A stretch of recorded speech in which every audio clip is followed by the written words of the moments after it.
Right now, you are deciding whether to keep watching this video. Or are you? What if that decision, and every decision you have ever made, was determined before you were born? What if the feeling of choosing is real, but the choice itself is not? In 1983, a neuroscientist named Benjamin Libet conducted an experiment that has disturbed philosophers ever since. He asked participants to flick their wrist whenever they felt like it, and to note the exact moment they became aware of their intention to move. Meanwhile, he monitored their brain activity. What he found was this: the brain began preparing the movement, a signal called the readiness potential, approximately 550 milliseconds before the wrist flicked. That is not the disturbing part. The disturbing part is that participants became consciously aware of their intention to move only about 200 milliseconds before the action, which means the brain had already initiated the movement 350 milliseconds before the person was even aware they had decided to move. Let that sit for a moment. Your brain started doing something before you knew you had decided to do it. The decision, it seems, happened below the level of your awareness. And the conscious experience of deciding, that vivid sense of I am choosing this right now, may have been added afterwards. A story your mind tells about a choice that was already made. Now here is the question that this experiment forces onto the table, and that I want us to spend the next 20 minutes taking completely seriously. If that is true, not just for wrist flicks, but for every decision you have ever made, what does it mean for free will? What does it mean for responsibility? What does it mean for how you live, how you judge other people, how you think about punishment and forgiveness and moral accountability? Because this is not an abstract puzzle. The answer to do you have free will changes everything downstream. And the philosophy on this question is far richer, far more nuanced, and far more practically relevant than most people realize. Let's go. Part 1. What do we mean by free will? Before we can answer whether free will exists, we need to be precise about what we mean. Because free will is used in at least 3 genuinely different senses, and confusing them produces arguments that talk past each other endlessly. Libertarian free will: this is the folk intuition most people have, that you are the ultimate originator of your choices. Not just that your choices come from you, but that you could genuinely have chosen otherwise in exactly the same circumstances. That there is something about human agency that is not reducible to prior causes. This is sometimes called agent causation, the idea that a person, as a free agent, can initiate causal chains that are not themselves caused by prior events. It is what most people mean when they say I chose this freely. Hard determinism, the opposite position. Every event in the universe, including every thought and decision in your mind, is the inevitable result of prior causes operating according to natural laws. Given the state of the universe 1 second before you were born, everything you would ever think, feel, and do was already fixed. Your sense of choosing is real as an experience, but illusory as a description of what is actually happening. You are, in the determinist's most confronting formulation, a very complicated domino. Compatibilism, the philosophical middle path, and the position held by the majority of professional philosophers today. Compatibilists argue that free will and determinism are not actually in conflict, because free will, properly understood, does not require the ability to have done otherwise in identical circumstances. It requires only that your actions flow from your own reasons, values, and character without external coercion. On this view, you act freely when you do what you want to do, for reasons you endorse, without someone forcing you. The fact that your wants and reasons were themselves caused by prior events does not, compatibilists argue, diminish your freedom in any meaningful sense. 3 very different answers to what looks like one question. And the differences between them have consequences that run from criminal justice to personal relationships, to how you think about your own past. Part 2. The case for determinism, and why it is hard to dismiss the case for determinism, begins with a simple observation. Everything that exists has a cause. Rocks don't spontaneously change direction without a force acting on them. Weather doesn't happen without atmospheric conditions producing it. And the human brain, a physical organ made of atoms, operating according to electrochemical processes, does not obviously stand outside this causal order. Think about what actually goes into a decision. Your genetic inheritance, which you did not choose. The environment you were raised in, which you did not choose. The experiences that shaped your personality and values, which you largely did not choose. The neurochemical state of your brain at the moment of decision, which you did not choose. The culture that formed your sense of what options are even thinkable, which you did not choose. Where in all of this is the uncaused chooser, the free agent who stands outside the causal chain and initiates something genuinely new. The philosopher Arthur Schopenhauer put it with characteristic bluntness. A man can do what he wills, but he cannot will what he wills. You can act on your desires, but the desires themselves arrive from somewhere you did not control. And if the desires are determined, and the actions flow from the desires, then the actions are determined too. The chain goes all the way down. Libet's neuroscience sits in this tradition. But it is not alone. Modern neuroscience and psychology have accumulated a remarkable body of evidence for the degree to which our choices are shaped by factors we are unaware of. Studies show that judges give harsher sentences before lunch than after. That people's stated values differ based on whether they are holding a warm or cold drink. That priming someone with certain words changes their subsequent choices without their awareness. In each case, the conscious self, the I that feels like it is choosing, appears to be downstream of causes it cannot see. Sam Harris, neuroscientist and philosopher, has argued this position with particular force. You are not the author of your thoughts and actions in the way people generally suppose, he writes. The illusion of free will is itself the product of a brain that produces the feeling of authorship. Your sense of being in charge is real, but it is a feeling generated by the same deterministic processes it purports to be free from. This is not easy to dismiss, and anyone who dismisses it without genuinely engaging with it has not taken the question seriously. Part 3. The case against why pure determinism breaks something important. The determinist case is strong, but it has consequences that are difficult to live with and philosophical problems that are genuinely serious. Start with moral responsibility. If every action a person takes was determined by causes they did not choose, then in what sense can they be held responsible for it? The man who commits violence was, on the determinist account, produced by genes he didn't choose, a history he didn't write, a brain state he didn't author. He is, in the most literal sense, a product of forces beyond his control. What justifies punishing him? The standard determinist answer is, punishment is justified not by desert, but by consequences. We don't punish people because they deserve it. That concept no longer applies. We punish people to protect society, to deter future harmful actions, to rehabilitate. But notice what this answer gives up. It gives up the idea that any individual is ever genuinely guilty, genuinely, personally, morally accountable for what they did. And it is very difficult to maintain a coherent moral life, or a coherent legal system, or coherent personal relationships, without some version of that idea. There is also the self-referential problem.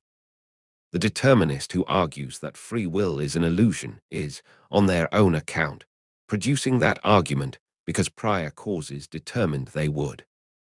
Their conclusion, free will does not exist, is itself the output of a deterministic process.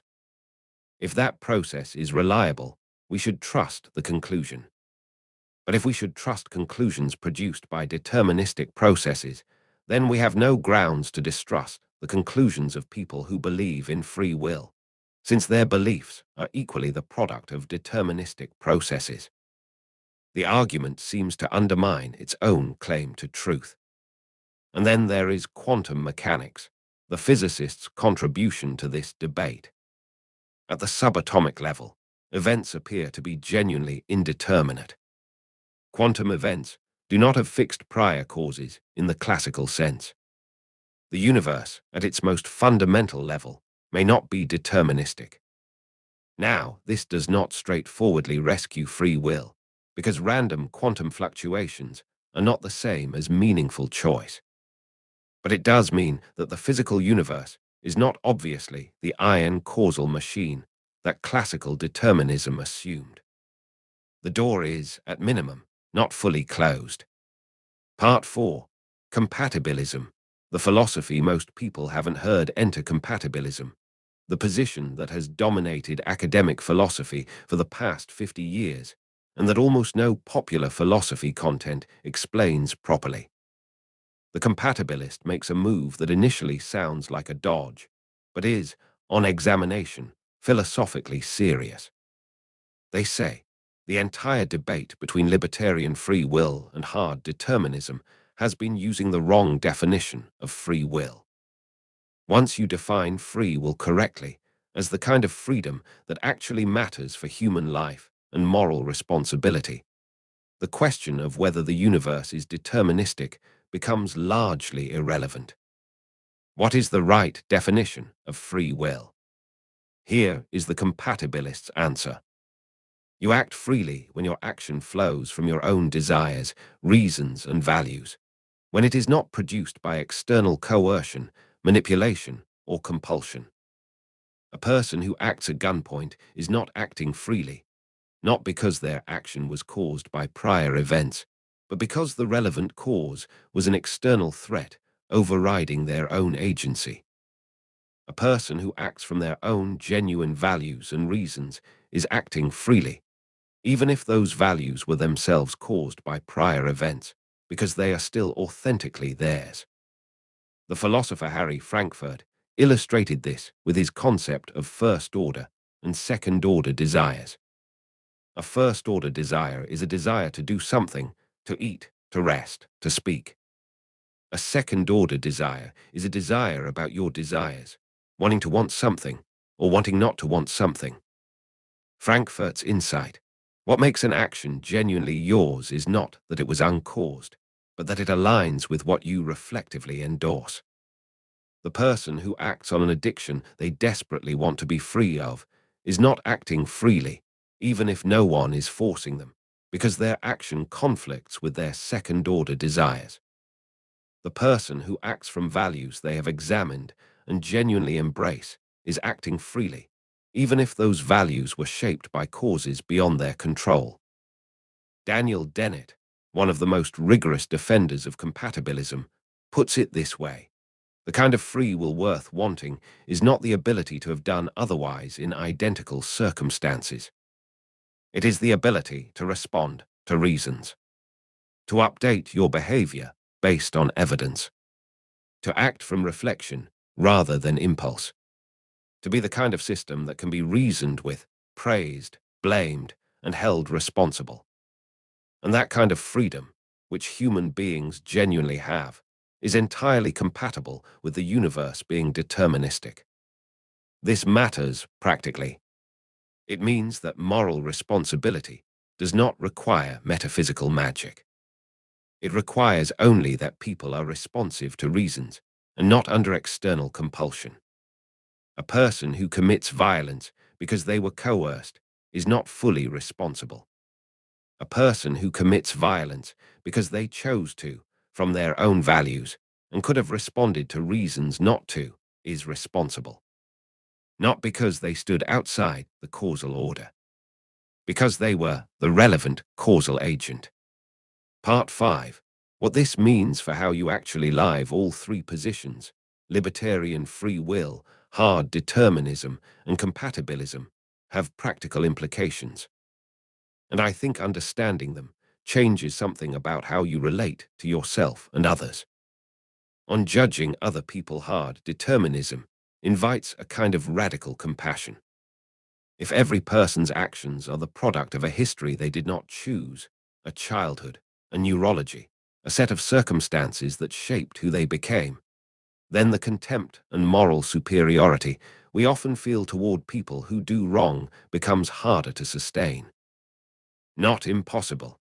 We can still hold people accountable without treating them as purely culpable. But the vicious, dehumanizing judgment that says you are simply bad becomes philosophically very difficult to defend. Something is worth sitting with there. On judging yourself, the same applies inward. Many people carry the weight of decisions made years or decades ago, decisions that were, at the time, the product of who they were then, a set of beliefs, fears, capacities, and blind spots that were themselves the product of everything that had made them. The person you were then was doing what the person you were then could do. This is not an excuse. It is a more accurate account of what actually happened. And accuracy is more useful than self-flagellation. On personal change, compatibilism offers something that pure determinism cannot, a genuinely meaningful account of self-transformation. If you are the kind of system that can respond to reasons, if you can examine your values, update your beliefs, and act from reflection rather than impulse, then change is real. Not magic. Not uncaused, but real. The person who reads, reflects, challenges their assumptions, and gradually acts differently is exercising exactly the kind of freedom that is worth having.